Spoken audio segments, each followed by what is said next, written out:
Palmas Reales, Iglesia Bíblica Bautista, perfeccionando tu vida con la palabra de Dios.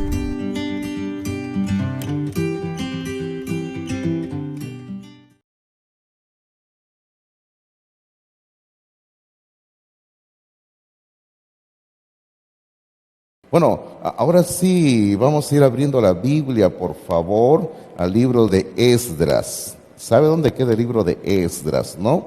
Es uno de esos libritos que casi nunca usamos en el culto de la iglesia, pero ahí está en la palabra de Dios. Hace unos años yo pude preparar un curso que lo titulamos Desarrollando Nuestro Liderazgo, un estudio en base al libro de Nehemías. Y bueno, ahí se estudia, no todo el libro de Nehemías, se estudia la mayor parte del libro de Nehemías en ese curso, que se titula Desarrollando Nuestro Liderazgo. Pero conforme yo leía el libro de Esdras, el libro de Nehemías también, me iba dando cuenta de que estos libros no solamente enseñan sobre el liderazgo, porque estos libros enseñan bastante sobre liderazgos, como cómo ser un líder, un hombre de Dios, una mujer de Dios.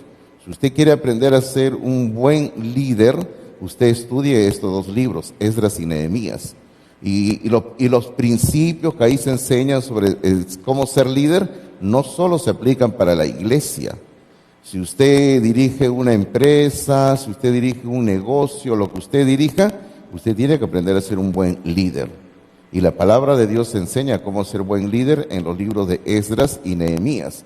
Y como le dije, yo preparé un curso titulado Desarrollando Nuestro Liderazgo, pero luego, conforme yo hacía mis estudios, mis lecturas de la palabra, me iba dando cuenta que estos dos libros de Esdras y Nehemías no solo enseñan sobre el liderazgo, sino también sobre la vida espiritual del creyente. Así que yo me puse a pensar, bueno, algún día tenemos que preparar un curso que se titule Desarrollando nuestra vida espiritual o Desarrollando nuestra espiritualidad. Porque, hermano, necesitamos crecer cada día en nuestra relación con Dios. Y bueno, eso es lo que yo esta mañana le quiero compartir un poco a ustedes, como se diría, como dicen algunos estudiosos, dicen un avance de investigación, dicen.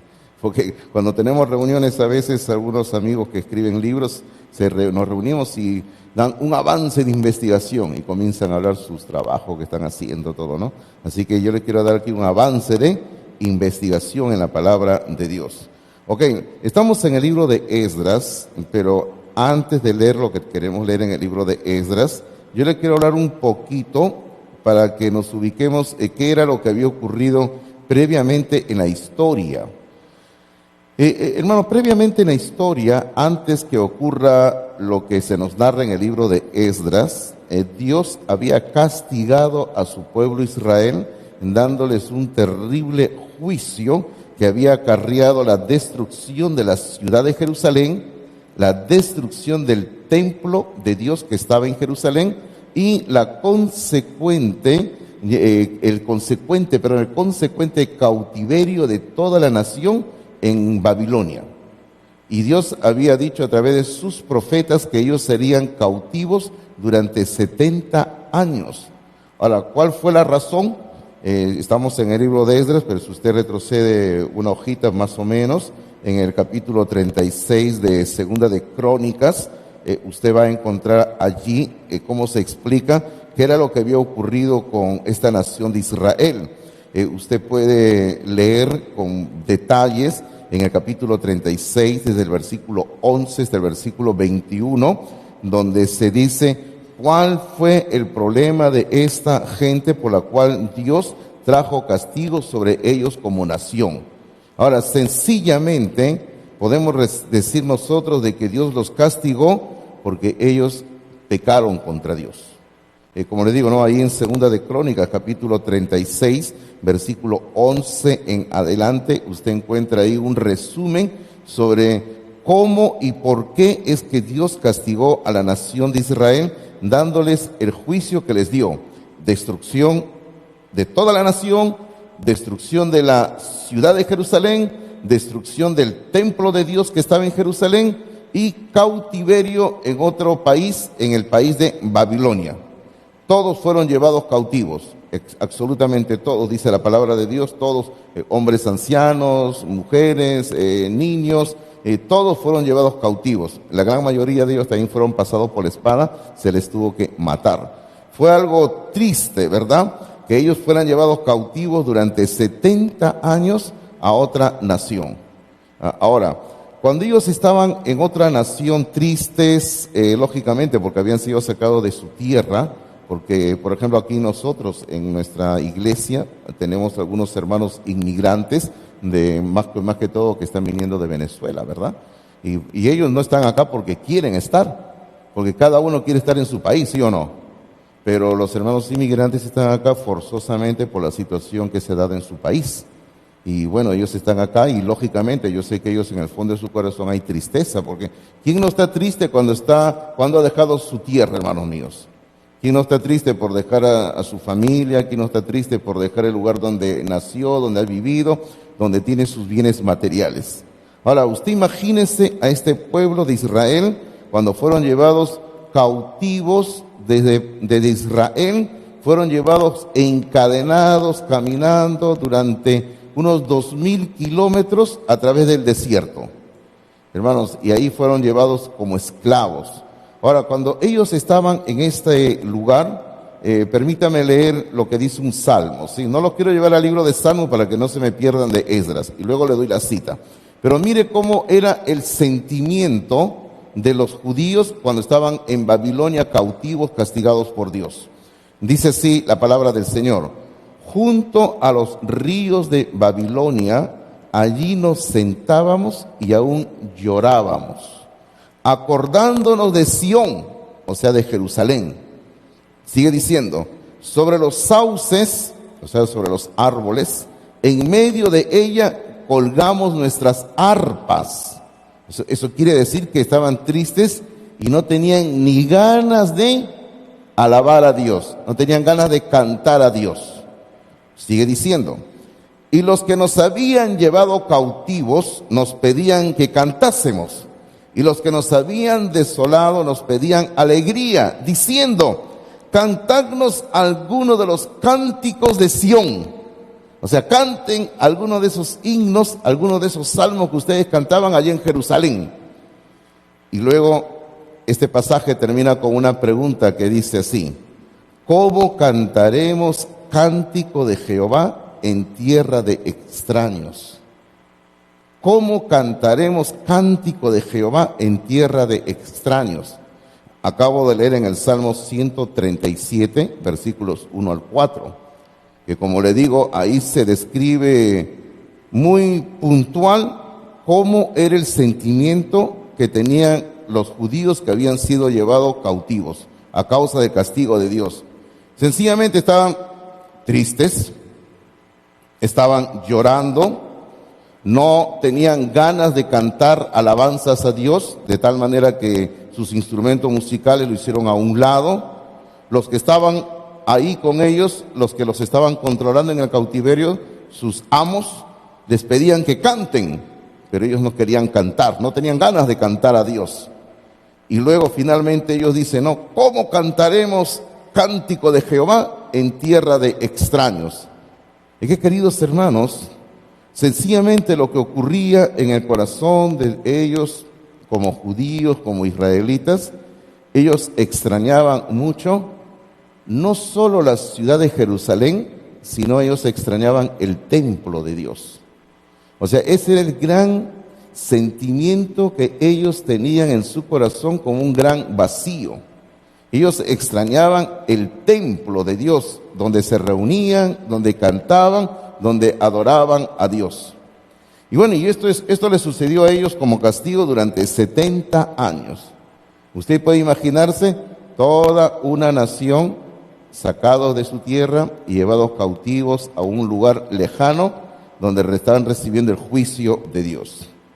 Cuando los 70 años terminan, Dios, hermanos, va a permitir que su pueblo regrese otra vez a su tierra. Pero hermanos, ahí tenemos otra maravilla de Dios. Si usted observa el primer capítulo de Esdras, los primeros versículos, y fíjese usted que el título de la primera parte del capítulo 1 de Esdras dice el decreto de Ciro, y si usted se da cuenta, la última sección de Segunda de Crónicas, donde hemos estado en la hoja anterior, fíjese usted en la página anterior, hoja o página anterior, también tiene el mismo título, ¿no? El decreto de Ciro. Ahora, ¿quién era este Ciro? Este Ciro era un rey que no era un rey creyente. En ese momento no era creyente, luego fue creyente. Este rey era el rey de Persia. Hermanos, y lo interesante es que este rey fue utilizado por Dios para permitir que el pueblo de Dios regrese a su tierra, a Israel. Ahora, otro detalle interesante también, que Ciro no había ni nacido, ni él, ni su papá, ni su mamá, y quizá ni sus abuelos, pero el profeta Isaías, 150 años antes que Ciro naciera, anunció el nacimiento de Ciro, y todavía con nombre todavía. O sea, el profeta Isaías, 150 años antes que Ciro naciera, dijo: mi siervo Ciro hará esto así, así, así, así, así. O sea, Dios sabía que iba a nacer un día Ciro, porque Dios lo sabe todo, ¿verdad? Y Dios había anunciado el nacimiento de Ciro. Entonces, este rey Ciro, dice aquí en el capítulo 1 de Esdras, el versículo número 1, fíjese usted, hay una frase interesante, permítame leer parte del versículo, dice: en el primer año de Ciro, rey de Persia, para que se cumpliese la palabra de Jehová por boca de Jeremías. ¿Cuál era la palabra de Jehová? El anuncio que su pueblo tendría que regresar a su tierra después de 70 años de cautiverio. Entonces, ¿qué hizo Dios con Ciro? Observe, por favor. Dice: despertó Jehová el espíritu de Ciro, rey de Persia. ¿Y luego qué hizo Ciro? Ahora, ¿qué hizo Ciro? El cual hizo pregonar de palabra también y por escrito por todo su reino, diciendo. Bueno, primero, Dios despertó el espíritu de Ciro. El espíritu de Ciro estaba dormido, por decirlo así, y Dios lo está despertando. O sea, Dios lo está moviendo en una dirección. Y eso es lo que ocurre también en la vida del creyente. Cuando Dios le pone a usted una carga por hacer algo, Dios lo comienza a mover a usted en cierta dirección. Y en este caso Dios está haciendo eso con Ciro. Luego dice, ¿qué es lo que hace este Ciro? Versículo número 2, 3 y 4 dice: así ha dicho Ciro, rey de Persia: Jehová, el Dios de los cielos, me ha dado todos los reinos de la tierra y me ha mandado que le edifique casa en Jerusalén, que está en Judá. Quien haya entre vosotros de su pueblo, o sea, de los judíos, sea Dios con él y suba a Jerusalén, que está en Judá, y edifique la casa de Jehová, Dios de Israel. Él es el Dios, la cual está en Jerusalén. Y todo lo que haya quedado en cualquier lugar donde moren, ayúdenle los hombres de su lugar con plata, oro, bienes y ganados, además de ofrendas voluntarias para la casa de Dios, la cual está en Jerusalén. Observe usted cómo Dios comienza a utilizar a un hombre, un rey de una nación pagana, para que este hombre pueda apoyar a Israel, que regrese a su tierra y construyan la casa de Dios, hermanos míos. Ahora, el plan siempre fue eso, que regresen y construyan la casa de Dios. Acabamos de leer aquí en el capítulo 1, en el versículo número 2, fíjese usted por favor, en el versículo 2, casi terminando el versículo 2, el rey Ciro dice: me ha mandado, o sea, Dios me ha mandado que le edifique casa en Jerusalén, que está en Judá. Lo mismo va a repetir en el versículo número 3. En el versículo 3, el rey sigue diciendo: edifique la casa a Jehová, Dios de Israel. Y lo mismo va a repetir en el versículo 4, terminando, donde habla de la casa de Dios, la cual está en Jerusalén. Entonces, Dios estaba usando a este hombre pagano para mover al pueblo de Dios para que regresen a Jerusalén y construyan la casa de Dios, el templo. Entonces Dios comenzó a obrar, y lo que Dios hizo fue levantar a un hombre, no a Nehemías, por si acaso, no a Nehemías. Dios comenzó a levantar a un hombre que se convirtió en el líder de Israel para que regresen a su tierra. No sé, ¿alguien tiene prendido un aparato por ahí?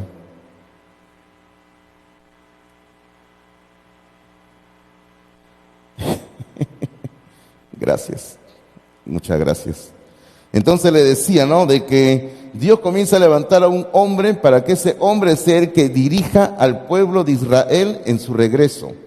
¿Cómo se llamaba ese hombre? Tiene un nombre medio raro. Usted lo puede encontrar ahí en el título del capítulo 2. Dice, los que volvieron con Zorobabel. Fíjese, ese nombre medio raro, ¿no? Yo creo que nadie le pondría a su hijo ese nombre, ¿no? ¿Usted le pondría a su hijo Zorobabel? ¿Quién le va a poner, no?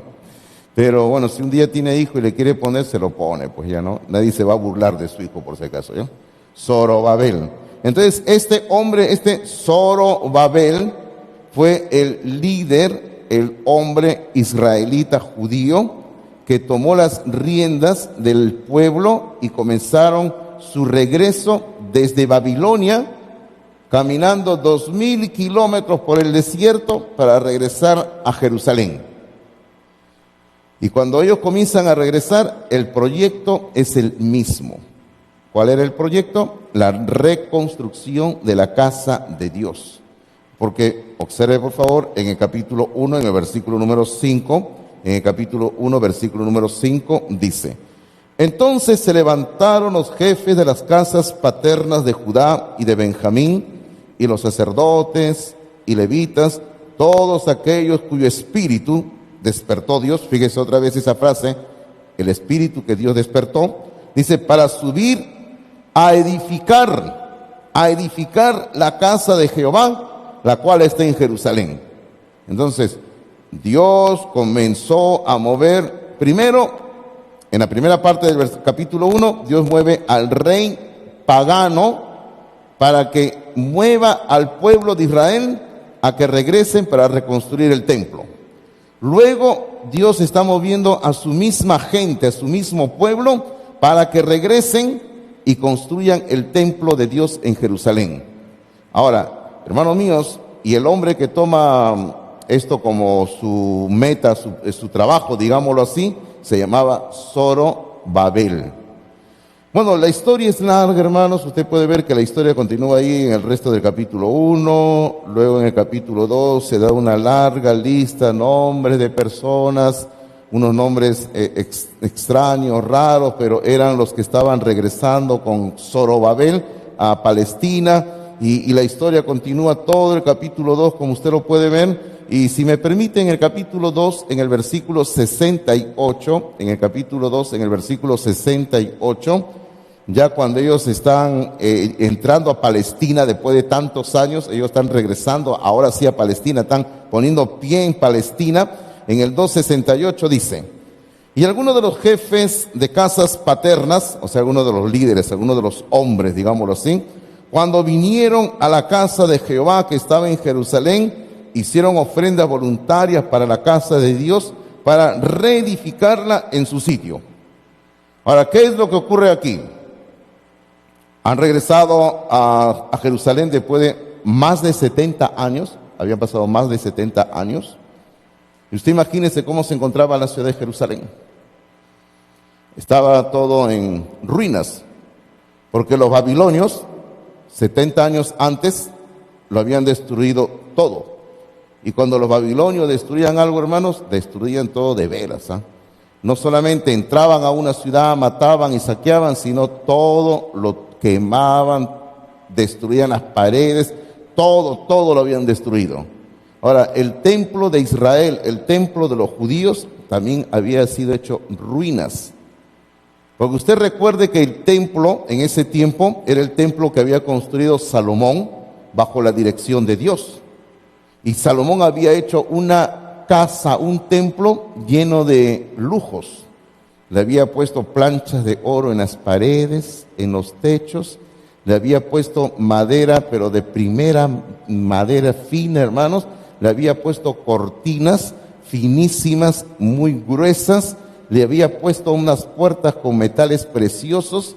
La historia dice que cuando el sol ingresaba por una ventana delantera al templo, alumbrando en la mañana cuando amanecía, dice que ese templo brillaba por causa de la cantidad de oro que tenía. Y hermano, yo leyendo la Biblia digo, yo creo que el famoso templo de los incas en Cusco, el Coricancha, le quedaba chico al templo de Dios en Jerusalén, ¿eh? Porque el templo de Dios en Jerusalén que construyó Salomón tenía tal cantidad de oro que era increíble. Entonces, cuando llegaron los babilonios a destruir la ciudad, vieron que había tantas riquezas. No solo se llevaron todo lo que eran riquezas, sino que lo destruyeron todo. Miren, por ejemplo, los babilonios se llevaron las 2 columnas que tenía el templo de Dios a la entrada. Usted dirá, ¿cuáles columnas? Cuando Salomón construyó el templo de Dios, Dios le dijo a Salomón que pusiera 2 columnas, hermanos míos, de piedra preciosa, con metales preciosos a la entrada, de adorno. Y todavía tenían nombres, ¿ah? Una se llamaba Joaquín, la otra Boaquín. Estaban ahí las 2 columnas, preciosas las 2 columnas. Columnas inmensas, hermanos, de varios metros.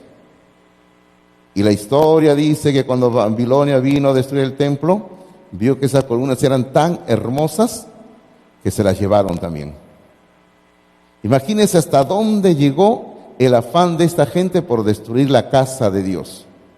Bueno, entonces, después de más de 70 años, Israel regresa, y este versículo 68 que acabamos de ver, dice que vienen los jefes, vinieron a la casa de Jehová, o sea, vinieron al lugar donde debería estar la casa de Dios, y hacen ofrendas voluntarias. ¿Por qué, hermano? Porque en ese lugar, en ese momento, no había nada. Era terreno nada más, así. Como dirían mis amigos los chilenos, terreno pelado, dicen ellos. Nosotros decimos terreno sin construir, ¿no? Mis amigos los chilenos dicen terreno pelado, así.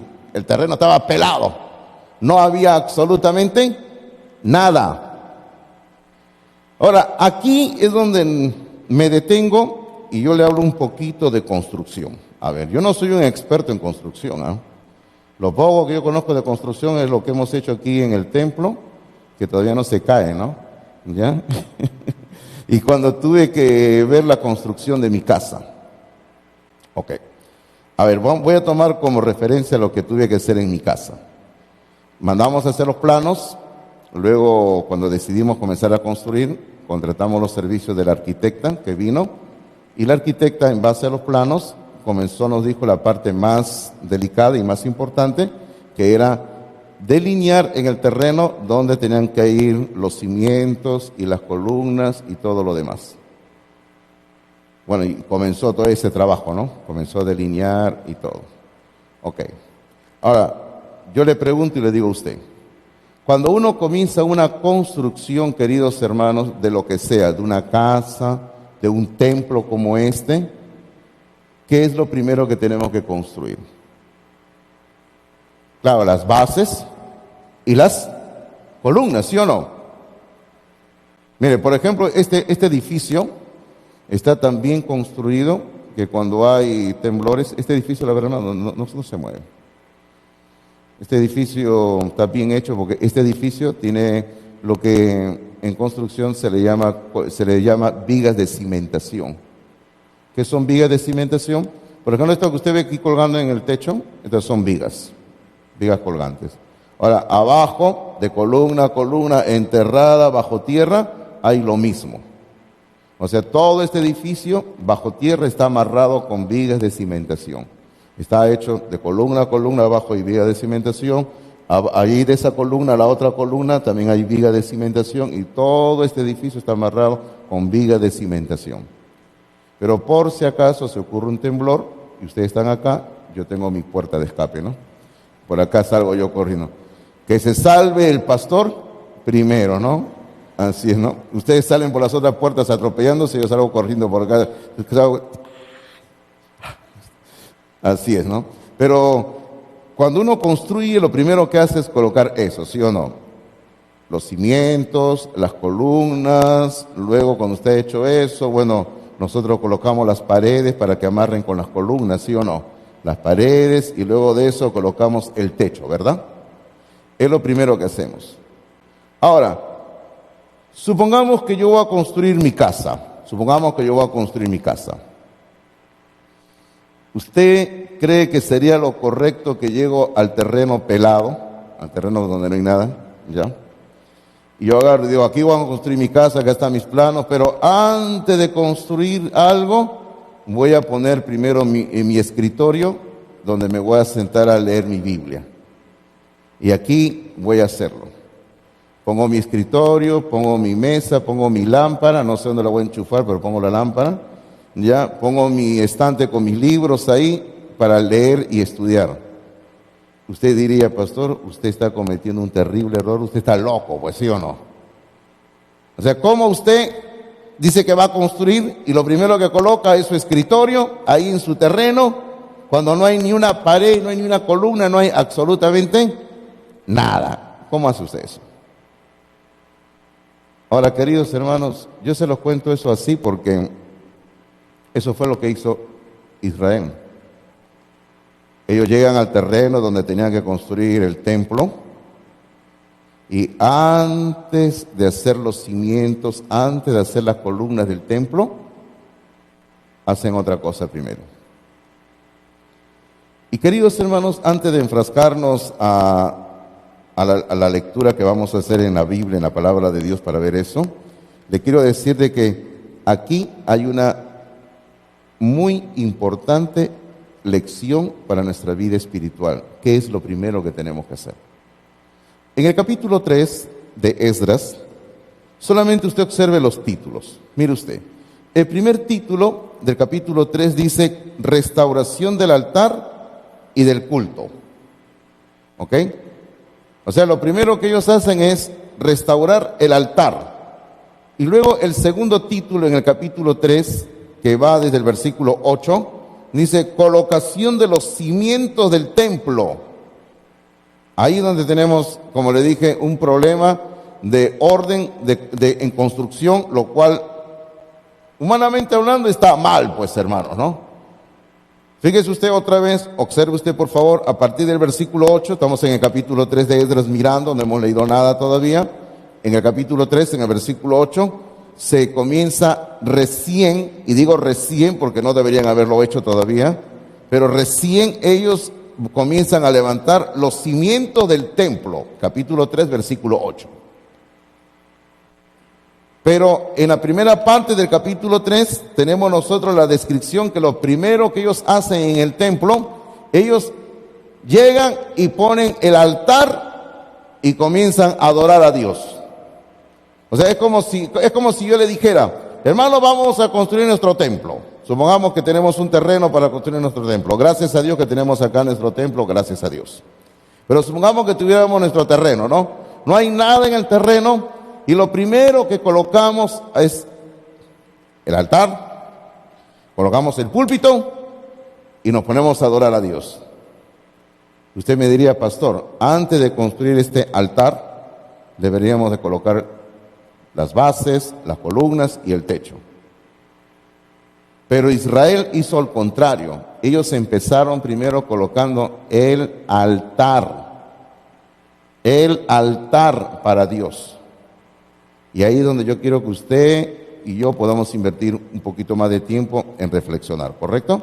Capítulo 3, por favor, capítulo 3, mire usted lo que dice en el versículo número 1, avancemos rápidamente porque el tiempo también corre muy rápido. Dice versículo 1, dice, cuando llegó el mes séptimo y estando los hijos de Israel ya establecidos en las ciudades, observe por favor lo que dice al final del versículo 1, dice, se juntó el pueblo como un solo hombre en Jerusalén. Así que ahí vamos entendiendo algo, en la situación espiritual que se estaba dando en el pueblo de Israel en ese momento. Hermanos míos, el pueblo ha llegado a su tierra después de más de 70 años, con el gozo, con la alegría de lo que quieren construir otra vez la casa de Dios. Y hermanos, han llegado, como dice ahí en el versículo 1, han llegado unidos. Han llegado con un solo sentir, con un solo propósito. Porque el versículo 1 dice claramente, se juntó el pueblo como un solo hombre en Jerusalén. Estaban unidos. Y ahí vamos aprendiendo algo, como iglesia. Que todos nosotros como iglesia de Cristo tenemos que tener un solo sentir siempre para hacer algo, para lograr algo. Y usted recuerde que en el libro de Hechos, y lo hemos estado viendo en las clases que estamos dando los viernes durante este mes de noviembre. Usted sabe que estamos dando unas clases a toda la iglesia durante este mes de noviembre. Hermanos míos, hemos visto que en el libro de Hechos se repite de una forma reiterada y constante sobre la importancia de la unidad de la iglesia. Por ejemplo, permítame citarle, no vamos a Hechos para no estar paseándonos por toda la Biblia. Por ejemplo, en Hechos dice, todos los que habían creído estaban juntos, dice, estaban juntos. Y luego en el mismo hecho dice, y perseveraban unánimes cada día en el templo. Y luego en el mismo hecho dice, y la multitud de los que habían creído era de un corazón, y recuerda que más dice, y un alma. Así dice la palabra de Dios. Así dice la palabra de Dios en el libro de Hechos. De que la iglesia unida estaban dedicados a servir a Dios, estaban dedicados a honrar a Dios y estaban dedicados en lograr metas, queridos hermanos. Ahora, en la clase que estamos dando los días viernes, nosotros a toda la iglesia, hermanos, paramos citando siempre los valores de la iglesia. Usted habrá escuchado hablar, los 11 valores de la iglesia, los 11 valores de la iglesia. Y ya me han estado preguntando, pastor, ¿y cuáles son los 11 valores? Bueno, yo quisiera que proyecten los 11 valores. A ver, ahí los que están encargados. Miren usted los 11 valores. Ahí lo tienen, ¿verdad? Estos 11 valores están colocados no sé hace cuántos años ahí en el pasadizo de nuestra iglesia. No sé si lo han visto. En el pasadizo, ahí atrás, frente a la oficina de la administración de la iglesia, ahí están colocados los 11 valores que guían nuestra iglesia. Hace unos años lo estudiamos, uno por uno. Lo vamos a volver a hacer porque siempre es bueno hacerlo de tiempo en tiempo otra vez. Pero yo quiero que leamos el valor número 1. A ver, si me pueden ampliar el número 1. Bueno, no se puede ampliar mucho, ¿no? Pero el valor número 1 dice así: nuestra iglesia es un cuerpo. Y luego con letras más pequeñas dice: en palmas reales cada miembro es una parte vital del cuerpo con algo único para ofrecer al todo. Y ahí tenemos algo importante, queridos hermanos. Lo que usted ve ahí, lo que dice en el punto número 1, eso es doctrina, teología. Porque la palabra de Dios nos describe a la iglesia como un cuerpo. Y como un cuerpo tenemos que estar unidos. Como un cuerpo tenemos que tener un solo sentir. Como un cuerpo tenemos que tener una sola meta. Porque eso es lo que ocurre en nuestro cuerpo, ¿verdad? Usted cuando se levante en las mañanas, usted nunca tiene problema. Usted nunca tiene problema de que usted levante y usted pone un pie baja de la cama. Usted baja de la cama, pone un pie, y el otro pie nunca dice: no, yo no me quiero bajar de la cama, me quiero quedar acá. O no es que usted está caminando y usted dice: bueno, tengo que ir para allá, y un pie va para allá y el otro dice: no, yo me quiero ir para allá. Y usted, hermano, eso nunca ocurre, ¿sí o no? Porque todo nuestro cuerpo tiene un solo sentir, una sola meta, un solo propósito. Entonces, por eso es que Dios utiliza en la Biblia la figura del cuerpo para decirnos de que nosotros como iglesia también tenemos que ser, así como este pueblo de Israel aquí en el versículo 1, en Esdras 3.1. ¿Qué dice en Esdras 3.1? Dice: se juntó el pueblo como un solo hombre en Jerusalén. Hermanos, si queremos lograr metas como iglesia local, como familia, como grupo, como célula, como ministerio que hay en esta iglesia, porque hay varios ministerios en esta iglesia local, tenemos que tener un solo sentir, queridos hermanos. Así que cuando esta gente llega a Jerusalén, tienen un solo sentir. En este caso, ¿cuál era el proyecto número 1 que todos ellos tenían? Queremos construir el templo, la casa de Dios. Luego dice el versículo número 2, y por favor mire usted, muchas gracias por la proyección, mire usted, el versículo número 2. El versículo 2, hermanos, hay 4 cosas que yo quiero destacar que para mí son importantes, ¿ok? Así que el versículo número 2 yo lo quiero dividir rápidamente en 4 partes. Parte número 1, Dice, entonces se levantaron Jesúa, hijo de Josadac, y sus hermanos los sacerdotes, y Zorobabel, hijo de Salatiel, y sus hermanos. ¿Quiénes eran estos personajes? Los líderes. Ahí tenemos a Zorobabel. Y ahí tenemos a su brazo derecho y a su brazo izquierdo, por decirlo. Tenemos a Jesúa y tenemos a los demás hombres que están ahí con él. Hermanos míos, los líderes siempre son pieza clave en lograr una meta en la iglesia. Bueno, los líderes tenemos que estar unidos para lograr un solo propósito. Y no solamente unidos, sino que los líderes tienen que tomar la iniciativa, en este caso, para la construcción del templo. Hermanos, los líderes tenemos que ser el ejemplo a la iglesia, el ejemplo a la grey, ¿verdad? El día de ayer, por ejemplo, nosotros estábamos ahí, no sé si ustedes leyeron que mi hermana administradora puso un pequeño anuncio, decía, necesitamos ayuda para que nos ayuden a arreglar el jardín de la iglesia. No sé si lo leyeron el anuncio. Bueno, le agradezco por toda la ayuda que vino. Uy, hermano, había cantidad de gente que vino a ayudar. Hacían cola acá afuera, los hermanos decían, queremos ayudar. Vinieron con su pico, lampa, herramientas. Uy, hermano, tuvimos que decirle, no, hermano, vayan a su casa a descansar. Mucha ayuda vino, hermano. Usted ya me entiende cómo lo digo, ¿no? Lo digo en forma de sorna, ¿sí o no? Ok, no vino nadie, hermano, ni un alma vino. Ok. Entonces, yo le dije al grupo, al cuerpo pastoral, le dije, hermanos, ese jardín de nuestra iglesia, la avenida Seguir, está hecho un desastre. Le dije, ahí me da vergüenza, le dije, ese jardín. O lo arreglamos, o yo me amargo, llamo a un albañil, hago que tumben todo y lo convierto en estacionamiento de carro, le digo. Porque no puedo estar con un jardín que es un desastre, le digo yo. Así que agarramos, hermanos, nosotros mismos, nosotros, todos, incluyendo a la esposa del hermano Jonathan que está embarazada, nos fuimos y nos pusimos a arreglar nuestro jardín de ahí de adelante. Bueno, y pasadito un poquito todo lo demás, ¿no? Pero agarramos nuestro pico, nuestra lámpara, comenzamos a cortar, comenzamos a limpiar y dejamos ordenadito nuestro jardín. ¿Por qué lo hicimos? Porque nosotros los líderes tenemos que dar siempre el ejemplo. Ahora, ya le di el ejemplo, pues, hermanos. Ahora, ¿quién se anota para que el próximo sábado venga a limpiar el jardín, a arreglarlo? ¿Ok? Anótense, ¿ya? Nadie dice esta boca es mía, ¿no? Aunque todos siempre dicen qué bonitos son los jardines de la iglesia, ¿no? Pero límpienlo, pues, hermanos, ¿ya? Entonces, los líderes siempre tenemos que dar el ejemplo. Ahora, la segunda parte de este versículo dice, y edificaron el altar del Dios de Israel. Entonces, lo primero que comienzan ellos a construir es el altar. Recuerden, no han levantado todavía ni un ladrillo, por decirlo así. No han hecho ni un hueco para los cimientos. No han colocado ni una columna. Y lo primero que están haciendo es levantar el altar. Bueno, a eso vamos a regresar en un momento, ¿ya? Pero vamos a la tercera parte de este versículo. Dice, para ofrecer sobre él holocaustos. Aquí está el propósito, el para. O sea, ¿para qué levantaron el altar? Dice, para ofrecer sacrificios, es decir, para adorar a Dios. Usted ya va captando y entendiendo para qué construyeron el altar.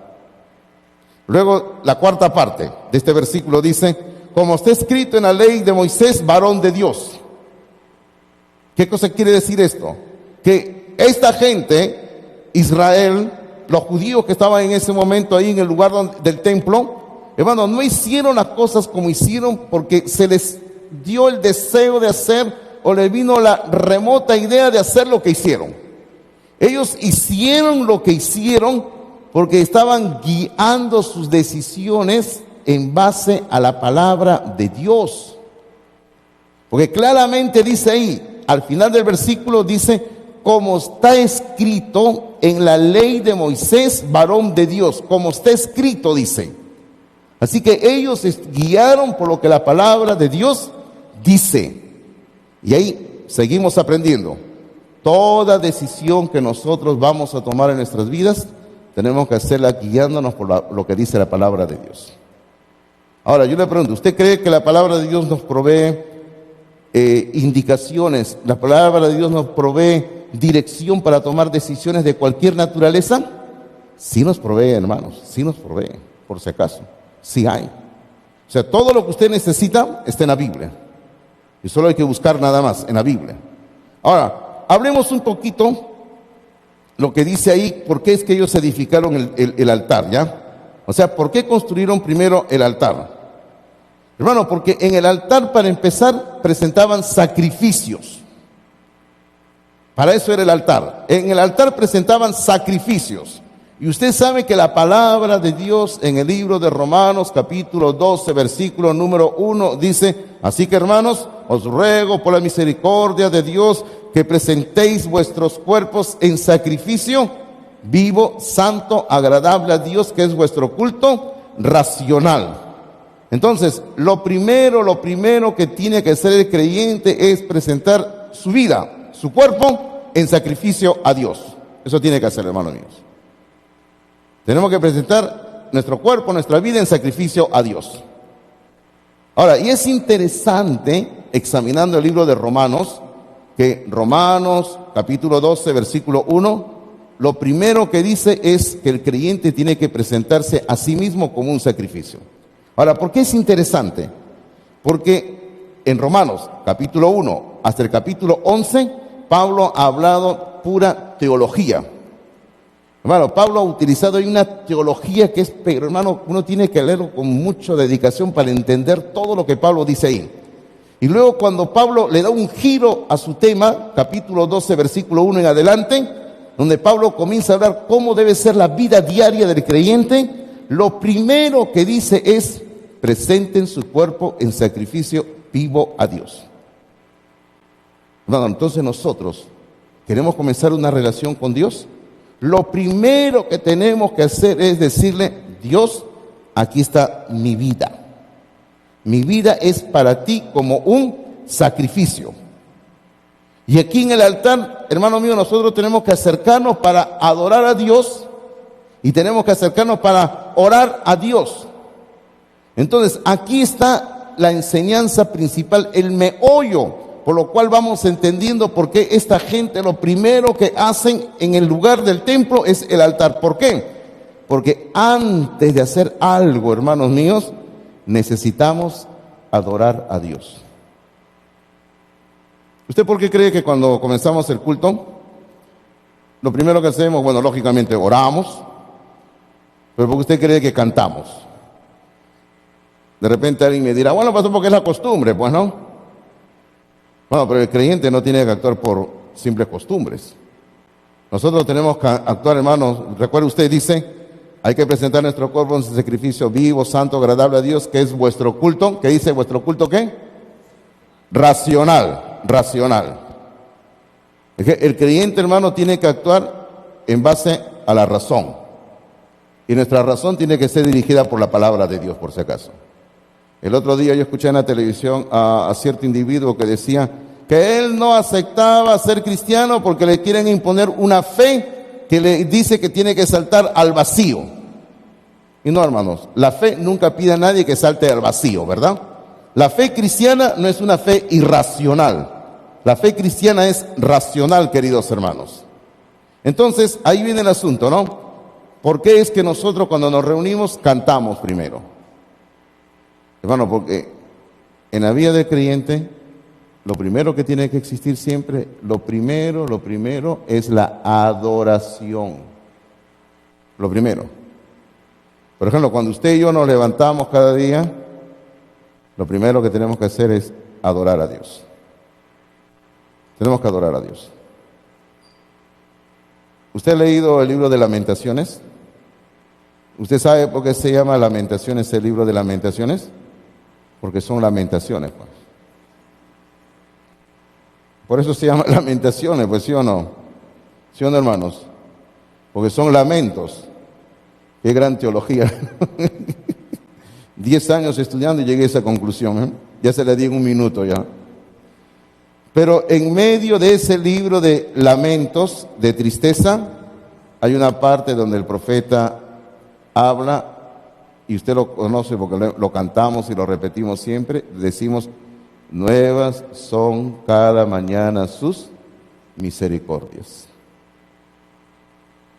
Es que, hermanos, cada día que nos da Dios tenemos que darle gracias a Dios. y tenemos que adorar a Dios. Ahora, ¿usted sabe quién nos enseñó que lo primero que tenemos que hacer es adorar a Dios?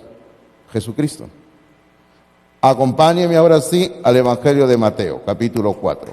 Ahora sí, acompáñeme a Mateo capítulo 4. Acompáñeme a Mateo capítulo 4.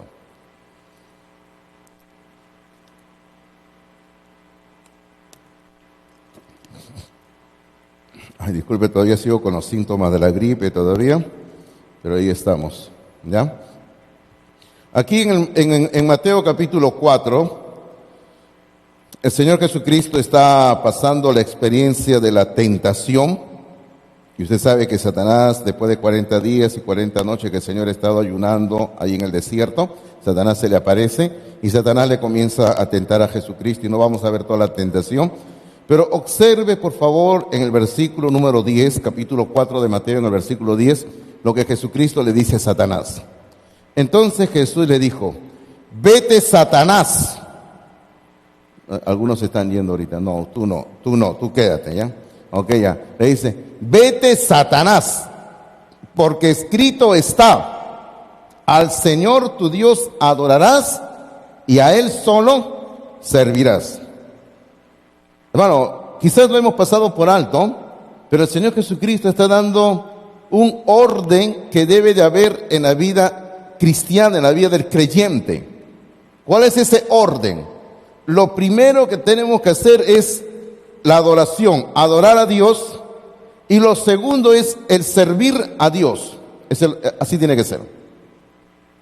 Ahora, la adoración, hermano, la adoración es compenetrarse con Dios. Yo no sé si usted sabía que en la Edad Media, en la famosa Edad Media que duró casi 1000 años, que toda la humanidad estuvo inmersa en esa Edad Media, y no quiero hablar porque me encanta la historia, pero solamente le digo que en esa Edad Media que estaba controlada por el catolicismo romano, siempre hubo un grupo de hombres que buscaban tener comunión con Dios. De tal manera que en diversas partes de Europa surgieron los famosos místicos. Por ejemplo, habían místicos españoles, místicos ingleses, místicos franceses, y así, y así, y así. Eran hombres, en su mayoría, algunas mujeres también, que buscaban tener comunión con Dios por medio de la adoración, la oración, se dedicaban a estar contemplando a Dios. Uno de estos hombres, el famoso Thomas de Kempis, escribió un librito poderoso, como una bomba atómica, que hasta ahora existe ese librito, por ahí lo siguen vendiendo, se llama La imitación de Cristo. Tremendo librito, hermanos míos, ¿eh? Entonces, lo primero que el creyente tiene que hacer es como lo que hacían esos místicos. Dejar todo a un lado, doblar rodillas y buscar comunión con Dios. Porque eso es lo que Cristo está diciendo aquí. Él dice, al Señor tu Dios adorarás. O sea, lo primero que tenemos que hacer en nuestra vida cada día es adorar a Dios. Ahora, y el resultado natural cuando hay adoración en nuestra vida es lo que Cristo luego dice, y a Él solo servirás. Hermanos, cuando nosotros tenemos adoración a Dios, estamos en constante comunión con Dios, vamos a servirle a Dios de una forma natural. Permítame hablar un poquito, por ejemplo, para que usted me entienda qué es algo natural en la vida del creyente. El otro día en la clase que tuvimos, el viernes, creo que fue este viernes, no recuerdo por qué razón tuvimos que abordar un poquito el tema del dinero. ¿Recuerdan ustedes? Porque en la lección se enseñaba, en la lección que está grabada y que está ahí en el Face de la iglesia y en los materiales se enseña de que la iglesia de Antioquía en forma natural estaban ofrendando a la obra de Dios y que era la generosidad de forma natural. Entonces, yo estaba hablando luego porque no sé, alguien me preguntó, creo, pero estábamos diciendo de que el creyente que crece en el conocimiento de la palabra de Dios, el creyente que va aprendiendo la palabra de Dios, también en forma natural debe de ofrendar a Dios. Ok, aquí vamos a tener de repente una discrepancia porque hay algunos entre ustedes que siempre andan con la lucha y dicen, no, no hay que diezmar, hay que ofrendar. O sea, llámelo como usted quiera, ¿ya? Ok, me da igual, ok. Y no voy a pelear ahorita porque no tengo ganas de pelear. Pero algunos dicen, no, pastor, diezmo, no, ofrenda. Ya, dígale como quiera. Pero la cosa es que dé, ¿ya? ¿Ok? Y la cosa es que dé, y no de una miseria, ¿ok? Porque algunos a veces piensan que ofrendar es dar lo que me da la gana. Y no es así tampoco, pues, ¿no? Entonces, pero hermano, el creyente en forma natural tiene que ofrendar, tiene que diezmar y tiene que darle a Dios. Y es por eso que Pablo dice, ninguno dé por obligación, nadie dé con tristeza en su corazón. Por eso es que yo le digo, por eso es que yo no ando, hermano, yo jamás a ninguno de ustedes, jamás, mire, yo ya en marzo que viene ya voy a cumplir ya 33 años aquí en Palmas Reales. Pero otra vez me confundo, 30 años. ¿Sabe por qué me confundo? Porque me confundo con lo de mi matrimonio que tenía con Beni, ¿no? Ya voy a cumplir 30 años yo en marzo que viene. ¿Y sabe qué cosa? Le quiero decir de que yo jamás me he acercado a nadie a decirle, hermano, no estás diezmando, pecador, sucio, cochino, arrepiéntete de tu pecado, miserable de ti, ¿no? Jamás, hermano, yo jamás a nadie he ido a su casa a decirle, no has ofrendado, no has diezmado, he visto que está en blanco tu registro. A nadie jamás le he dicho, hermanos. Cuando me han preguntado, hemos hablado, porque me lo preguntan. Pero ¿sabe qué? Y yo le digo, el creyente que crece en su relación con Dios, en el conocimiento de la palabra, en forma natural va a ofrendar y va a diezmar.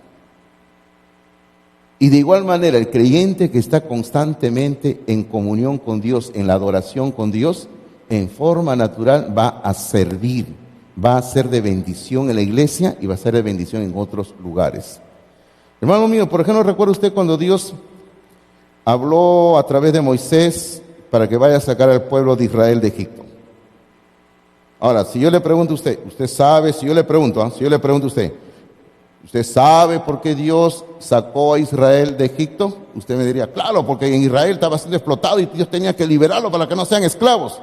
Tiene usted razón, pero yo le diría, ¿pero cuál fue el propósito por el cual Dios sacó a Israel de Egipto? Mire lo que dice, escúcheme nada más porque nos vamos a ir, ya, escuche lo que dice. Moisés y Aarón se fueron ante el faraón y le dijeron así, de parte de Dios le dijeron al faraón, escuche lo que le dijeron, le dijeron así, faraón, Dios dice, deja ir a mi pueblo a celebrarme fiesta en el desierto. Deja ir a mi pueblo a celebrarme fiesta en el desierto. Le acabo de leer en Éxodo capítulo 5, versículo 1. O sea, el propósito por el cual Dios sacó a Israel de Egipto era sacarlo de una nación pecadora para llevarlos al desierto, para que ahí en el desierto Israel, el pueblo de Dios, celebre una fiesta. O sea, coloquen a un altar, hagan sacrificios, canten alabanzas y estén ahí cantando y alabando y en comunión con Dios. Eso fue lo que hicieron, hermanos. Yo quiero ir terminando esta mañana para decirle, ¿para qué Dios nos ha salvado a cada uno de nosotros? Pastor, Dios me ha salvado para no ir al infierno, para no ser presa del lago de fuego, para no estarme chicharrando ahí por toda la eternidad, ¿no? Usted tiene razón. Si usted cree, así es, Dios le ha salvado para que usted no vaya al infierno. Pero Dios le ha salvado a usted primeramente para que usted adore a Dios. Para que usted haga como hicieron los israelitas cuando llegaron a Jerusalén. Antes de levantar un ladrillo, primero colocaron un altar para adorar a Dios. Ahora, no quiero comenzar a hablar de Abraham. Y hace poco, un miércoles, el pastor Martín estaba enseñando aquí sobre los altares que se habían levantado, ¿no? Y hermano, el patriarca Abraham, cuando comenzó su peregrinaje a la tierra prometida, él llegaba a un lugar y lo primero que hacía, ¿qué era? A ver, usted ya se debe dar cuenta, ¿qué era lo primero que hacía? Levantaba un altar. Luego de estar ahí un tiempo, él se mudaba a otro lugar y levantaba otro altar. Y así. ¿Sabe usted dónde fue el único lugar donde Abraham no levantó un altar? Porque él se había apartado espiritualmente de Dios, cuando él se fue a Egipto. Pero luego, cuando él sale de Egipto y regresa a la tierra prometida, construye otro altar a Dios. Por eso es que a Abraham se le conoce como el constructor de altares. Y la Biblia dice en el libro de Romanos que nosotros debemos de seguir las huellas de nuestro padre Abraham. Queridos hermanos, el Señor nos enseña: al Señor tu Dios adorarás y a Él solo servirás. Así que yo termino diciéndole, lo primero, adoremos a Dios. Luego lo demás, servirle a Dios, ofrendar a Dios, por ejemplo, es una consecuencia natural de nuestra comunión con Dios. ¿Qué les parece si oramos? Yo le invito a que incline la cabeza ahí donde está. Yo le invito a que vamos a acercarnos a Dios en oración, ¿ya? Vamos a orar en esta mañana. Por favor, agache la cabeza, cierre los ojos un momento. Y permítame que en esa actitud que estamos así todos, con la cabeza agacha, con los ojos cerrados, por un momento, permítame invertir un minuto, si no. Cada uno de nosotros examine su vida, queridos hermanos. Como yo siempre le digo, no esté examinando la vida ajena. Examinemos nuestra vida, porque el Señor dice que primero hay que sacar la paja de nuestro ojo, dice, no, la viga de nuestro ojo, y antes de andar mirando lo que otra persona tiene. Primero miremos nuestra vida. Entonces, haciendo un autoexamen, ¿cómo está nuestra relación con Dios? ¿Cómo está nuestra relación con Dios? ¿Está usted andando bien con Dios? ¿Está usted en comunión con Dios? ¿Usted lo primero que se preocupa es en levantar un altar antes de hacer otra cosa cada día? ¿Lo primero que usted hace es adorar a Dios? Y como le digo, el resto viene como consecuencia, porque el Señor dice, al Señor tu Dios adorarás, y luego viene, y a Él solo servirás. Primero es la adoración, luego es el servicio. Y hermano, y como le decía el ejemplo del ofrendar, ¿verdad? La ofrenda es una consecuencia natural de la relación que el creyente tiene con Dios y con su palabra de Dios. Cada uno examine su vida, y si tenemos que pedir perdón a Dios, pidamos perdón a Dios, hermanos. Queridos hermanos, no les invito a venir al frente porque la hora nos gana, pero le invito a que ahí donde está usted pueda humillar su corazón. Hagamos eso, humillemos nuestro corazón.